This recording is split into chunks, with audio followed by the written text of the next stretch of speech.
নমস্কার বন্ধুরা, কেমন আছেন সবাই? আশা করছি ভালো আছেন। আরও একটা নতুন ভিডিওতে আপনাদের সবাইকে স্বাগত। বেশ কিছুদিন আগে একজন বন্ধু কমেন্ট করেছিলেন যে হোম ট্যুরের ভিডিও দেওয়ার জন্য।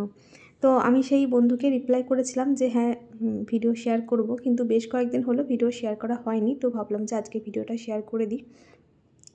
তো এই ভিডিওটা কিন্তু তোলা আছে বেশ কয়েক মাস আগে, মানে 2024 সেপ্টেম্বর মাসে তোলা হয়েছিল এই ভিডিওটা। তখন আমার অন্য আরেকটা চ্যানেলে হোম ট্যুরের ভিডিও শেয়ার করেছিলাম, তো সেই ভিডিওটা তখন থেকে তোলা ছিল। আর আমাদের বাড়ির পাশে আম গাছ আছে, সেটা তো আপনারা সবাই জানেন। তো তখন তো আর গাছে আম ধরেছিল না, তো এখন গাছে কি সুন্দর আম ধরেছে। তো আমি কদিন আগে আম পেড়েছি, তো সেই ভিডিও ক্লিপটা একটুখানি জুড়ে দিলাম, যদিও আপনারা দেখেছেন আমাদের গাছের আম। তো এই যে দেখুন, এদিকে 3টে আম গাছ আছে, 2টো গাছে আম ধরে, আর একটা লিচু গাছ আছে। কিন্তু এই বছর শুধু একটা গাছে আম ধরেছে, আর একটা গাছে একদমই আম আসেনি। তো এই যে বন্ধুরা দেখুন, এটা আমাদের বাড়ির সামনে দিক। তো চলুন, এরপর আমি ভিডিওটা আর ভয়েস দিচ্ছি না, আগের ভয়েসটা দিয়ে আপনাদের সাথে শেয়ার করছি। আর আম গাছের উপরের দিকে দোতলায় যে জানলাটা দেখলেন রয়েছে, ওই জানলা দিয়ে কিন্তু আম পাড়া হয়। এবছর ওই জানলা দিয়ে আমি অনেকগুলো আম পেড়েছি। তো চলুন এবার বাড়ির ভেতরে যাওয়া যাক। এই যে ঘরে ঢুকেই রয়েছে এখানে ড্রয়িং রুম, আর এখানে এই যে রয়েছে সোফা চেয়ার বসার জন্য, আর তার পাশেই রয়েছে পাশাপাশি 2টো রুম। আর ওই যে আমার মেয়ে কিন্তু সব জায়গাতে ছবি এঁকে টাঙিয়ে দিয়েছে। এই যে, আর এই ঘরে কিন্তু আমাদের আলু, পেঁয়াজ, ডিম এসবগুলো কিন্তু রাখা থাকে। তো আপনারা কেউ ভাববেন না যে খাটের তলায় এগুলো কেন। আসলে রান্নাঘরে যদি অনেক আলু পেঁয়াজ একসাথে রাখা হয় না, তাহলে পচে যায়। ওই জন্য এই ঘরে রাখা থাকে একটা একটা করে সাজানো, তাহলে ভালো থাকে। আর খাটের রডে 2-1টা জামাকাপড় তোলা আছে। দেখুন আমাদের বাঙালি বাড়িতে কিন্তু এরকম খাটের রডে টুকটাক জামাকাপড় তোলা থাকে। তো আপনারা এর জন্য আবার কিছু মনে করবেন না বা কিছু বলবেন না যে খাটের রডে জামাকাপড় তোলা রয়েছে। আর এই যে দেখুন দেওয়ালের অবস্থা দেখুন, আমার মেয়ে কিন্তু পুরো বাড়িতেই, মানে পুরো ঘরেই দেওয়ালের অবস্থা কিন্তু প্রায় এরকমই করে রেখেছে। ও ছোটোবেলা থেকে আঁকতে ভালোবাসে বলে মানে দেওয়ালের থেকে শুরু করেছে আঁকা। আর এই যে তার পাশাপাশি 2টো রুম, তার পাশে এই যে সিঁড়ির পাশে রয়েছে আমাদের রান্নাঘর। রান্নাঘর তো আপনারা দেখেছেন, তো আবার একবার একটুখানি ঘুরিয়ে দেখিয়ে দিলাম। আর রান্নাঘরের পাশেই রয়েছে আমাদের ডাইনিং। একদমই সাদামাটা সাধারণ রান্নাঘর আমাদের। তো তার পাশে রান্নাঘরের পাশেই রয়েছে এই যে আমাদের ডাইনিং, যেখানে আমি রোজ ভিডিও বানাই, মানে খাবার দিয়ে এখানে দাঁড়িয়ে দাঁড়িয়ে আর কি, সেই ভিডিও আপনারা দেখেন। আর এই যে পাশেই রয়েছে আরেকটা রুম। আর এই রুম আমাদের বাঙালি বাড়িতে কিন্তু এই ধরনের একটা রুম থাকবে, যেখানে চালের বস্তা, মুড়ি, এটা ওটা সেটা। আর ওই ঘরে আমাদের কিন্তু ফ্রিজটাও কিন্তু আমাদের ওই ঘরেই রয়েছে, যে ঘরটা দেখালাম। আর ওই ঘরে কিন্তু ওই ঘরটা কিন্তু গুছিয়ে রাখা সম্ভব নয়। ওই ঘরে কিন্তু নানা রকম জিনিসপত্র থাকে, যেগুলো নিত্যদিন ব্যবহার হলেও আর কি, যেগুলো গুছিয়ে রাখা সম্ভব নয়। তো সেরকম জিনিসপত্র কিন্তু ওই ঘরটাতে রয়েছে। আর তারপরে কথা বলতে বলতে চলে এলাম দোতলায়। আর দোতলাতে রয়েছে পাশাপাশি 3টে রুম, আর এখানে রয়েছে রান্নাঘর। রান্নাঘরের পাশ দিয়ে চলে গেছে আমাদের ছাদে যাওয়ার সিঁড়ি। তো চলুন এ ঘরে এবার এই 3টে রুম একটু দেখিয়ে দিই। আর এই ভিডিওটা কিন্তু মেয়ের জন্মদিনের পরেই 2-1 দিন পরে তোলা হয়েছিল। তখনই কিন্তু এই যে বেলুন বা এই সমস্ত যে সাজানো হয়েছিল জিনিসগুলো কিন্তু এখনো কিছু খোলা হয়নি, তো তখনই কিন্তু ভিডিওটা বানানো ছিল। আর এই যে এখানে রয়েছে একটা রুম, আর সিঁড়ি দিয়ে উঠেই কিন্তু এখানে রয়েছে পাশাপাশি 2টো বাথরুম। আর এই যে এখানে পাশে রয়েছে একটা বেসিন। আর যে এখানে কিন্তু বালতিতে আমাদের নানা রকম টুকটাক জিনিসপত্র রাখা থাকে। আর এই যে এখানে তার পাশেই রয়েছে একটা রুম। চলুন এই রুমটাকে খুলে দেখাই।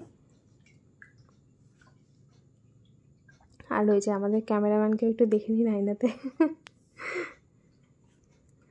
তো এই যে এখানে রয়েছে একটা রুম।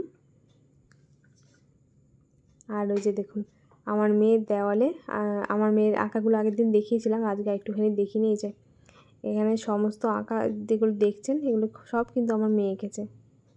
আমার মেয়ে ছবি আঁকতে কিন্তু খুব ভালোবাসে। এরকম কত আঁকা যে আছে সব ফাইলে রাখা আছে, প্রচুর রেখেছে। এখন আর আঁকে না, মানে যখন যেটা খেয়াল খুশি আর কি। আগে খুব আঁকতো, তো এখন আর অতটা আঁকে না, আর এখন আঁকার টাইমও পায় না পড়াশোনার চাপে।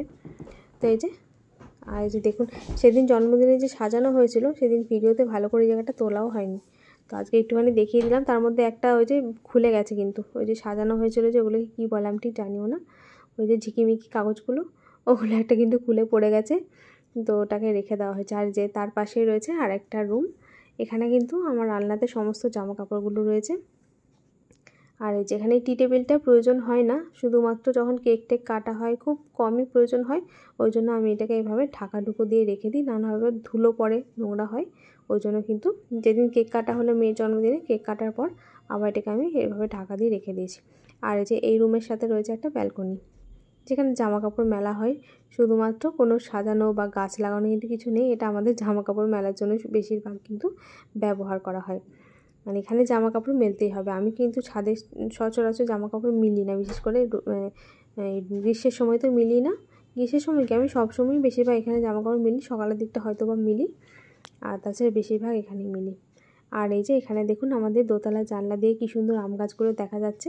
আর এই যে এই আম গাছটা দেখছেন, এটাতে কিন্তু এখন আম ধরে না। পাশে এই আম গাছটা আর ওই পাশে আরেকটা আম গাছ আছে, এই গাছগুলোতে আম ধরে। আর যখন আম ধরে থাকে না, জানলায় বসে বসে আমগুলো দেখতে যে কী ভালো লাগে। আর এই যে আর জানলার একটা তুলসী গাছ আছে, ছাদেও আছে তুলসী গাছ, আর জানলাতেও একটা রেখেছি, এখানেও আমি জল দিই। আর এই যেখানে ঘরাঞ্চি রয়েছে, এখানে এই আমি কিন্তু ফোন চার্জ দিই না, আমি দিই না, ওটা ও দেয়, মেয়ের বাবার ফোন এখানে চার্জে দেয়। আর আমারটা দিই রান্নাঘরে। আর এই যে চলুন এরপর দেখাই আমাদের বেডরুম। এই যে এখান থেকে ওইটুখানি দেখিয়ে দিলাম কীভাবে সাজানো হয়েছিল। খুলে গেছে, ওই যে কাগজগুলো দিয়ে সাজানো হয়েছিল, একটা কিন্তু খুলে গেছে। চলুন এবার দেখায় আমাদের বেডরুম। আর আমাদের এই রুমের দরজাগুলো কিন্তু সবসময় বন্ধ করা থাকে, কারণ মশার জন্য। একতলার ঘরগুলোতে তো সব নেট দেওয়া রয়েছে, কিন্তু দোতলায় কিন্তু এই যে ডাইনিং ড্রয়িংয়ে কিন্তু নেট দেওয়া নেই। যদিও ওইদিকে জানলাটা খোলা হয় না, এই যেদিকে আম গাছ রয়েছে বাগানের দিকে এই জানলাটা খোলা হয়, তো ওইদিকে কিন্তু মশা ঢোকে। ওই জন্য কিন্তু বেডরুমের দরজা সবসময় বন্ধ করা থাকে, যাতে ঘরে মশাগুলো আমার না ঢুকে যায়। আর এই যে এখানে মেয়ের কম্পিউটার, মেয়ে আর মেয়ের বাবা দুজনে এখানে কাজ করে। আর এই যে দেখুন সেদিন যে মেয়ের বইয়ের শোকেসটা আমি গোছালাম সুন্দর করে, তো এই কদিনের মধ্যে দেখুন আবার কিন্তু এলোমেলো হয়ে গেছে। তো কিছু করার নেই, সেটা হবে। দেখুন আমাদের হাতেও কিন্তু গোছানো জিনিস যেটা রোজ ব্যবহার করি, সেটা বেশি দিন গোছানো থাকে না, আবার এলোমেলো হয়ে যায়। তো কী আর করা যাবে, আবার কিছুদিন পর গুছিয়ে দেবো। তো চলুন, আর এই যে এখানে আমার শোকেস, আর এখানে আমার টুকটাক বাসনপত্র আছে যেগুলো আমার রান্নায় ব্যবহার হয়। কিছু মাটির বাসনও রয়েছে, মানে অনেক জিনিস রয়েছে এখানে, ভালো করে গোছাতেও পারিনি, এখান থেকে নিয়ে নিয়ে ব্যবহার করা হয়, তো ওই জন্য অত আর গুছিয়ে রাখতে পারি না, গোছায় মাঝে মধ্যে আবার এলোমেলো হয়ে যায়। তো চলুন এরপর যাই বাইরে, আর একবার রুমটা একটুখানি ঘুরিয়ে দেখিয়ে নিলাম।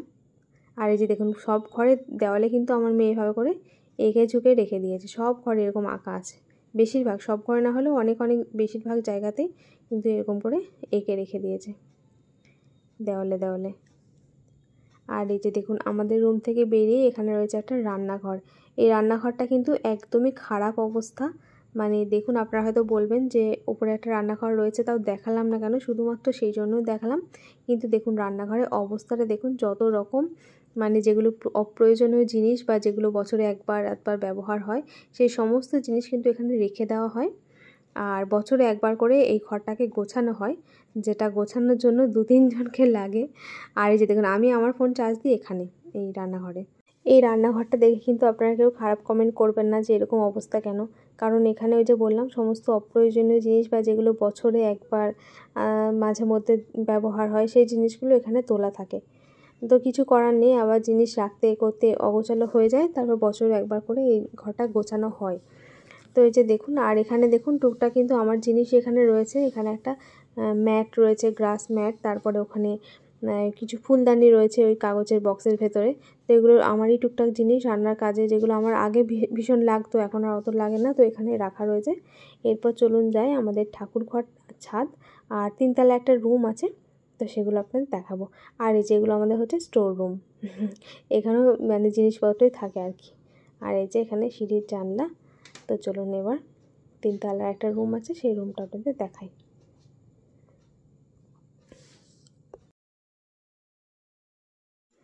আর এই যে দেখুন এই রুমটাতেও কিন্তু কেউ থাকে না, এমনি যখন বাড়িতে অনেক মানুষজন আসে বা কোনো অনুষ্ঠান হয় তখনই সাধারণত ব্যবহার হয়। তবে গ্রীষ্মের সময় না এই জানলাগুলো খুলে যদি এই ঘরে ঘুমানো হয় তাহলে কিন্তু ভীষণ হাওয়া দেয়, মানে ভীষণ ঠান্ডা হয়, ঠান্ডা লাগে বেশ। কিন্তু এমনিতেও খুব গরম এই রুমটা, আর মানে গরমের সময়। আর শীতকালে বেশ ভালো রোদ ঢোকে, কিন্তু মানে কেউ থাকে না, এমনি ফাঁকায় পড়ে থাকে। আর এর পাশেই রয়েছে ঠাকুরঘর। আমি যখন পুজোর সময় যে ভোগ রান্না করি, জন্মাষ্টমী রাধাষ্টমীতে ভোগ রান্না করছিলাম, এই ঘরে বসেই ভোগ রান্না করছিলাম। আর এই যে দেখুন আমাদের ঠাকুর ঘর। আর আমাদের ঠাকুর ঘরটা কিন্তু খুব ছোট, খুব একটা বড় না। ঠাকুর ঘরটা যদি আর একটু বড় হতো তাহলে ভালো হতো। বিশেষ করে সামনে যে জায়গাটা বসে ঠাকুরের পুজো দিই, ওই জায়গাটা যদি আর একটু বড় হতো তাহলে ভালো হতো, কিন্তু জায়গাটা খুব ছোট। আর ওই যে ঠাকুর ঘরেও একটা বেসিন আছে ঠাকুরের বাসন ধোয়ার জন্য। এই যে, আর চলুন এবার ছাদটাকে একটু ঘুরে দেখায়। ছাদে কিন্তু এখন গাছ তো অনেক কম, আগে কিন্তু ছাদে আরও প্রচুর গাছ ছিল, কিন্তু এখন গাছ অনেক কম।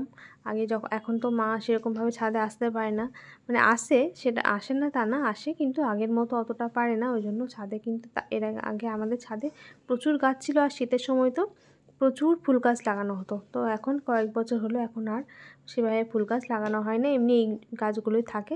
আর দেখুন এদিকেও কিছু গাছ রয়েছে। আর এই যে এটা আমাদের 3তলা যাওয়ার সিঁড়ি। তো দেখিয়ে দিলাম আমাদের ঘরটা ঘুরে ঘুরে, কেমন লাগলো জানাবেন। অত হয়তো গুছিয়ে রাখতে পারি না, একার পক্ষে মা আমি আমাদের পক্ষে সম্ভব হয় না যে সবসময় সব জায়গা একদম সুন্দরভাবে গুছিয়ে রাখা। তো চেষ্টা করি তার মধ্যে যেটুকু সম্ভব হয় আর কি। আর এই যে দেখুন উপর থেকে নিচ অবধি ঠিক দেখতে এরকম লাগে।